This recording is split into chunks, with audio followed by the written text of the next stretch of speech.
Hello, my name is Cody Griffin, And I'm Reed Hardy. and today we'll be talking to you about global climate change. A lot of people today are more concerned with things that are on the media and the internet than they are with our environment. And most people don't really know what global warming is. The term is very misleading. It doesn't give you a lot of information on the topic. But global warming, it's a rise in the average temperature of the globe. It is not uniform, and it is not a benign thing. It's something you need to take seriously because it has major implications. What it does to weather patterns is it makes extreme weather. It doesn't just increase rainfall or increase temperature, but it increases hurricanes or tornadoes or anything else that you can think of that causes a lot of damage to the environment. One main contributor to the rise in CO2 levels was the Industrial Revolution. We installed something called the Clean Air Act. This was established in 1970 by President Nixon. What this act did was is designed to control air pollution on a natural level. Next thing we did was the Pollution Prevention Act. This was created about 20 years later by President Bush. This act created national policy to have pollution prevented or reduced at the source wherever possible. This act focused mainly on industry, government, and public attention on reducing the amount of pollution through cost-effective changes in production, operation, and raw material use. Another thing that we did globally was the Kyoto Protocol, which was with the World Conference in 1997. The U.S. was not a member of that, nor was the U.S. a member of the cap-and-trade system that a lot of nations in Europe have established. The cap-and-trade is you get a certain level of CO2 emissions that your factory or industry is allowed to emit, and if you pass it, well, you have to be able to trade with somebody who doesn't surpass the level, so that it's kind of like if you imagine it like tokens, then you'll have enough tokens to cover your butt for what you need to pay for.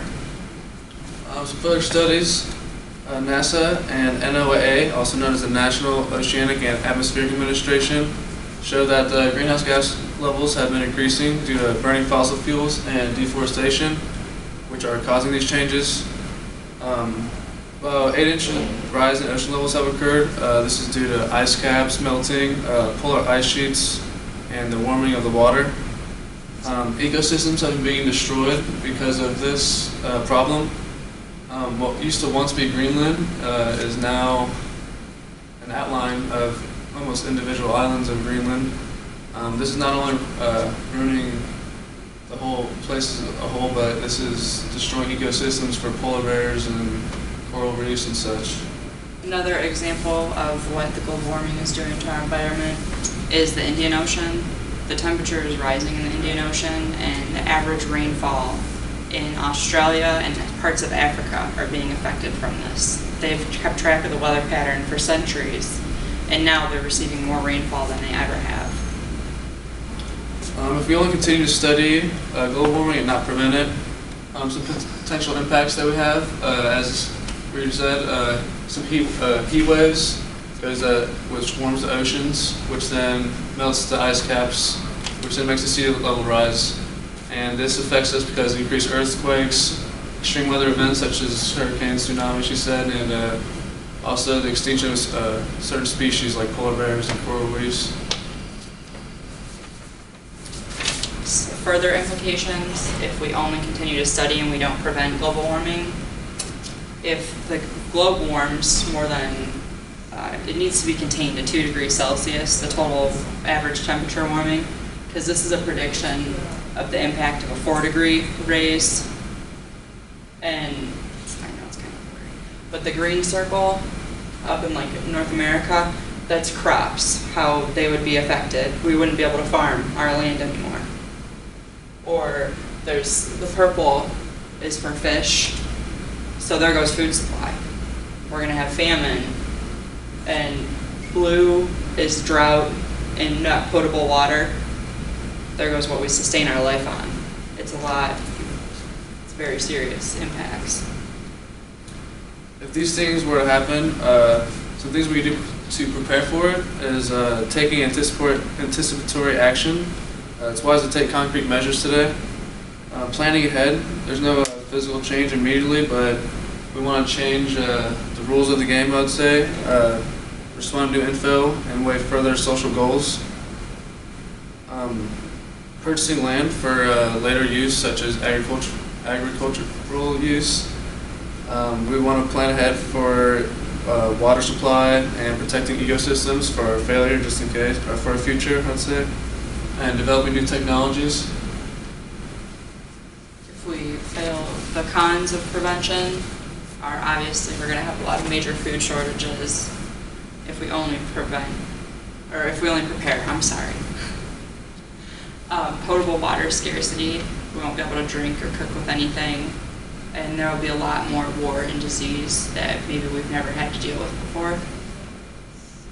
And although studying and preparing for global warming are important and will give us more info on how to combat it, we believe that you need to prepare, or you need to prevent, because if you don't prevent today, the impacts that it has tomorrow may be irreversible.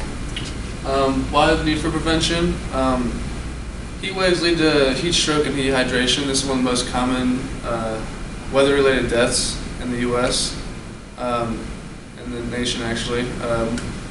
If it's always hot outside, it's increasing, there's more air conditioning in summers, ran off AC, which increases our air pollution and greenhouse gas emissions from power plants.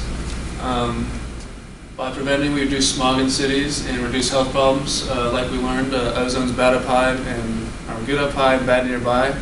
This is because of respiratory problems.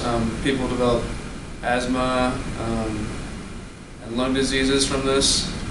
We want better air quality. We don't want to live in a toxic wasteland and go outside every day with a mask on or something trying to avoid these problems. We want to take care of it now and try to prevent this from happening. We don't want our kids living some kind of life we've never lived before. You can do a lot of things to prevent. You can carpool, you can recycle, reuse, and reduce what you're doing. Turn a light off when you exit the room. Don't leave it on. There's no reason for it to be on. And if you stay informed about the topic and about what's going on in the world, you won't be the person who gets left behind in all the changes that we're trying to make. Some other things you can do: plant trees. Buy food that's closer to your house. You don't need to travel by a plane. Turn off your lights. You don't need to dry all of your clothes with a dryer. You can hang dry. It's little things like that that if everybody got on board and just maybe waited until their laundry basket was full to do laundry instead of washing two things, it adds up. So cons for prevention, businesses don't want to spend all this money. I mean, nobody wants to spend much money. Everyone's greedy. Not everybody's on board with the whole idea of changing, because nobody likes change. Everybody wants to live their lives. Everyone wants to pass it to the next person. No one wants to take care of it. No one wants to believe that this could be our future, that there's the potential of so much harm. And I think that we're so far in CO2 debt that it'd take thousands, or I don't even know if it'd be possible for ice caps to freeze back over or such like that. I don't think that anything like that's possible. We can't. It's irreversible. The Earth's our home. We need to take care of it, and if we prevent today, it's less for us to clean up tomorrow.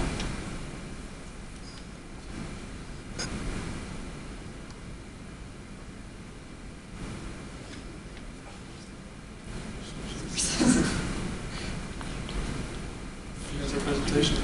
Yeah. You done? We're done. Sorry.